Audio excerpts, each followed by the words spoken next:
Bienvenue sur Africa 24 dans cette nouvelle édition du 12-15. Voici les titres de l'actualité.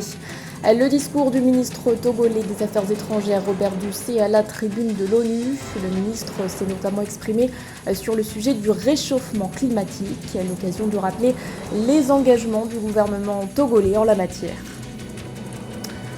Le développement des infrastructures se poursuit au Sénégal. Le pays a bénéficié d'une nouvelle enveloppe octroyée par la Banque ouest-africaine de développement pour la construction notamment d'une centrale solaire photovoltaïque. Et puis retour sur la rencontre Cameroun-Kenya lors du premier tour des éliminatoires de la CAN féminine. Les Lions indomptables se sont imposés sur un score de 1-0. Les détails à suivre dans ce journal. Mais tout d'abord, nous mettons fin à notre coopération militaire avec le Niger. Ce sont les mots prononcés par le président français Emmanuel Macron lors d'un entretien télévisé diffusé le dimanche 24 septembre. Entretien durant lequel il a aussi annoncé le rapatriement de l'ambassadeur français Sylvain Ité. La junte avait ordonné en août dernier l'expulsion du diplomate, une décision à laquelle la France avait jusqu'ici refusé de se plier. Le chef de l'État a aussi annoncé le départ des soldats français du pays. Quelques 1500 militaires y étaient déployés dans le cadre de la lutte anti-djihadiste. Le retrait total de ces soldats est prévu pour la fin 2023. Ces décisions ont été accueillies positivement par la junte. Dans un communiqué lu à la télévision nationale, le CNSP a déclaré célébrer la nouvelle étape vers la souveraineté du Niger. Il parle même d'un moment, je cite, historique qui témoigne de la détermination et de la volonté du peuple nigérien. À l'heure où la question du réchauffement climatique est au cœur des préoccupations, le sujet était en toute logique au cœur des débats lors de la 78e session de l'Assemblée générale des Nations unies. L'occasion pour le ministre togolais des Affaires étrangères Robert Dussé de rappeler les engagements de son gouvernement en matière de protection de l'environnement. À ce sujet, le Togo s'est doté d'une feuille de route visant à protéger d'ici 2025 90% du littoral contre l'érosion côtière à Ménétchi. Robert Dussé, le ministre togolais des Affaires étrangères à la 118e Assemblée générale de l'ONU, a souligné l'importance de la coopération internationale pour faire face aux défis auxquels le monde est confronté, abordant diverses questions, notamment le développement durable, la promotion des droits de l'homme, ainsi que la paix et la sécurité. L'autorité a affiché les ambitions du Togo de combattre avec une stratégie multisectorielle l'instabilité qui règne dans la région, conciliant les approches sécuritaires et du développement. Nous appelons à la désescalade et à la cessation des hostilités dans les différents foyers de tension dans le monde et en particulier en Afrique de l'Ouest. L'Afrique a trop souffert de la guerre et un minimum de sens de responsabilité doit nous convaincre à investir dans la prévention et la résolution pacifique des conflits.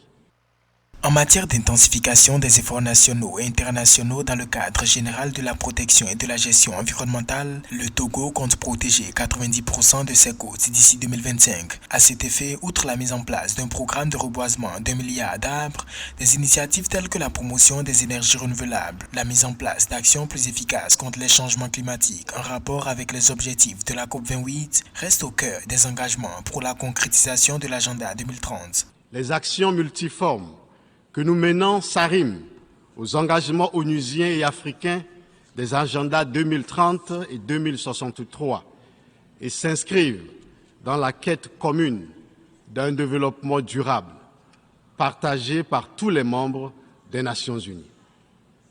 Dans ce programme, une place de choix est accordée à la protection et à la préservation de l'environnement. Il s'agit là de la traduction dans les faits de la détermination du Togo à s'unir à l'effort international en matière de lutte contre les effets néfastes des changements climatiques. Selon les données de l'ONU, seulement 15% des objectifs de développement durable sont en bonne voie, beaucoup étant pour le moment stagnants. Le rapport 2022 de l'ONU indique par ailleurs que dans les pays à faible revenu, le ratio du service de la dette publique totale par rapport aux exportations est passé d'une moyenne de 3,1% en 2011 à 8,8% en 2020. Les États membres devront à cet effet s'engager à agir d'urgence pour un plan concret d'action durable. Lui aussi s'est exprimé sur la crise climatique. À la tribune de l'ONU, le président séchellois, Wavel Ramkalawan, a appelé à une coopération accrue entre l'Organisation de coopération et de développement économique et les pays membres du G20. Le groupe des 20 qui, rappelons-le, n'était pas parvenu à trouver un accord sur un plafonnement des émissions de gaz à effet de serre d'ici à 2025 lors du sommet tenu à New Delhi. Marie-Raphaël Antolo.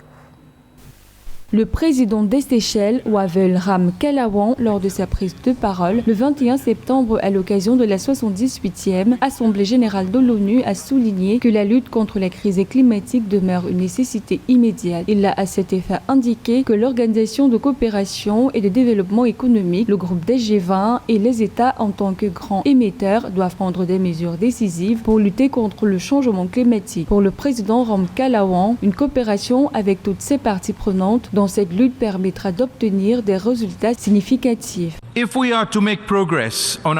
devons faire des progrès dans nos agendas de développement. Nous ne devons plus appeler le fléau auquel nous faisons face de changement climatique. Le niveau auquel les vies et les conditions de vie sont perdues avec les fréquences régulières suite aux désastres naturels veut dire que nous nous conduisons vers un désastre climatique. Répondre à ce problème de crise n'est plus une option, mais c'est une nécessité urgente. It is an immediate necessity. D'après un rapport de l'ONU, les combustibles fossiles, à savoir le charbon, le pétrole et le gaz, sont responsables de plus de 75% des émissions mondiales de gaz à effet de serre et de près de 90% de toutes les émissions de dioxyde de carbone. Actuellement, les conséquences des changements climatiques sont notamment la sécheresse intense, pénurie d'eau, graves incendies, élévation du niveau de la mer, inondations, fonte des glaces polaires, tempêtes catastrophiques et déclin de la biodiversité. Era of global warming has transitioned into an era of global boiling. L'ère du réchauffement climatique est passée à l'ère d'ébullition mondiale et les leaders doivent limiter la hausse de la température à 1,5 degré. Les Seychelles sont dévouées à l'énergie renouvelable et à la suffisance énergétique. Cependant, en tant que petite île, nous manquons de capacités et d'infrastructures pour entièrement développer ces solutions. L'OECD et les pays du G20, en tant qu'émetteurs majeurs, doivent mener des actions décisives pour mener le combat contre les changements climatiques. L'introduction du Fonds pour les pertes et dommages est une étape positive. The establishment of the Loss and Damage Fund is a positive step. Le président séchellois a d'ailleurs profité de cette occasion pour appeler les personnes morales et États présents à accepter l'interconnectivité du monde pour faire face à cette menace globale. Notons que l'Afrique est actuellement profondément touchée par le changement climatique avec les derniers événements en date, le séisme de magnitude 6,8 qui a touché le Maroc le 8 septembre et les inondations qui ont fissuré la ville de Derna en Libye le 15 septembre 2023. Le Sénégal bénéficie d'un nouveau financement pour ses projets d'infrastructure. La Banque ouest-africaine de développement va octroyer au pays 50 milliards de francs CFA, une enveloppe qui va notamment financer la construction d'une centrale solaire photovoltaïque à Niakar, située à l'ouest du pays. Ameneji. Un financement de 50 milliards de francs CFA a été accordé au Sénégal par la Banque ouest-africaine de développement BOAD sous forme de prêt pour la mise en œuvre de 2 projets de développement. Le premier, de montant de 15 milliards de francs CFA, est destiné à la construction et à l'exploitation d'une centrale solaire photovoltaïque d'une puissance de 30 MW à Niakhar, à l'ouest du pays. Il contribuera à couvrir la demande en électricité des populations de la région. Il y a toujours l'éternel problème de savoir est-ce que ces différents points de PIB, les populations le ressentent? C'est un problème qui est vieux comme le monde. Quand on parle d'investissement de ce genre, on parle d'investissement en termes de macroéconomie. Et pour que les populations ressentent un changement, il faut que ce soit au niveau microéconomie. Qui parle de développement économique parle d'augmentation de la richesse. Et donc, c'est de l'argent supplémentaire, c'est du travail, c'est des emplois. Les autorités prévoient également la construction des infrastructures et des systèmes de la section Diamniadio à IBD, 19 km, du train express régional, d'un montant de 35 milliards de francs CFA, pour améliorer la mobilité des personnes et des biens dans l'agglomération de Dakar. Il permettra entre autres le déplacement journalier d'au moins 180 000 habitants, tout en contribuant à la réduction d'au moins 20% de la congestion routière. L'arrivée du train express régional a amélioré de façon substantielle la circulation entre la banlieue et le centre-ville. Là où vous mettiez 1 heure à 2 heures dans les embouteillages au niveau de l'autoroute, ce qui en soi était déjà une amélioration par rapport à la situation antérieure. Aujourd'hui, une fois que vous arrivez à la gare, vous en avez pour moins d'une demi-heure. Donc, ça change totalement les choses. Vous avez aujourd'hui ce qu'on appelle des banlieusards qui ne viennent plus en ville avec leur voiture, mais qui laissent leur voiture au niveau des gares. Donc ça fait moins de voitures dans le centre-ville. Outre le Sénégal, d'autres pays ont également bénéficié de financement, à l'exemple de la Côte d'Ivoire. Au total, 5 projets ont été financés par la BOAD pour un montant global de 91 313 millions de francs CFA, portant à 7 916,3 milliards de francs CFA le total des engagements de la banque depuis le démarrage de ses activités opérationnelles en 1976.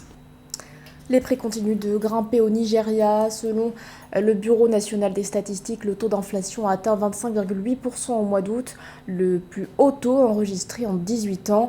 L'instance précise également que l'inflation sur les denrées alimentaires s'est chiffrée à 29,34% en août contre 26,98% en juillet. Les précisions de Omar Kamara. Le taux d'inflation annuel au Nigeria a atteint son niveau le plus élevé en 18 ans selon les dernières données publiées par le Bureau national des statistiques NBS. En août 2023, le pays de l'Afrique de l'Ouest a enregistré une inflation de 25,8%, ce qui a suscité des craintes quant à l'impact sur l'économie et le pouvoir d'achat des Nigérians. Cette accélération de l'inflation record est le résultat de plusieurs facteurs tels que la dépréciation de la monnaie locale, le Naira, la hausse des prix des denrées alimentaires et la flambée des coûts de l'énergie. Au Nigeria, on parle d'inflation car on assiste à l'augmentation globale des prix et non uniquement les prix de quelques biens et services. En effet, au Nigeria, on observe que chaque naira permet d'acheter moins de produits. Le prix du panier de biens au Nigeria a fortement augmenté et c'est une inflation alimentaire portée sur le prix du pain, des céréales, des pommes de terre, l'igname, le café, le thé, le poisson ou encore le cacao. Selon le Bureau national des statistiques, l'inflation alimentaire qui représente l'essentiel des paniers d'inflation du Nigeria a augmenté à 29,34% en août contre 26,98% en juillet, alors qu'on note une augmentation des prix des produits de base, en particulier le pain, les céréales, entre autres. Les conséquences de cette inflation titrée du record du plus haut niveau jamais connu au Nigeria en 18 ans seront malheureusement la baisse du pouvoir d'achat des ménages, la réduction de leur épargne, la redistribution de la recherche, l'augmentation des coûts de production et surtout la diminution de la compétitivité, ma foi. Pour remédier à la situation, des mesures ont été introduites par le gouvernement nigérian dans le but de stabiliser la monnaie locale et encourager la production locale. En juillet dernier, la Banque centrale du Nigeria a augmenté ses taux d'intérêt de 25 points de base à 18,75% et devrait fixer à nouveau ses taux le 26 septembre prochain. Un mot de sport à présent avec un point sur les éliminatoires de la CAN féminine qui se jouera au Maroc en 2024. Dans le cadre du premier tour, le Cameroun affrontait le 22 septembre le Kenya sur la pelouse du stade de la Réunification à Douala. Une rencontre qui s'est soldée par la victoire des Lions indomptables sur un score de 1-0. Pour décrocher sa qualification, le Cameroun devra une nouvelle fois redoubler d'efforts lors du match retour. Reportage de notre correspondant Narcissoum.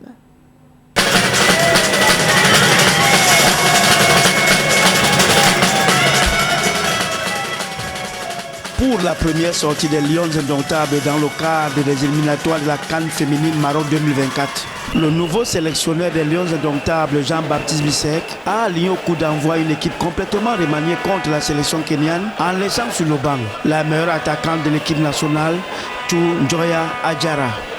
Je l'ai dit hier, l'équipe nationale appartient à toutes les joueuses.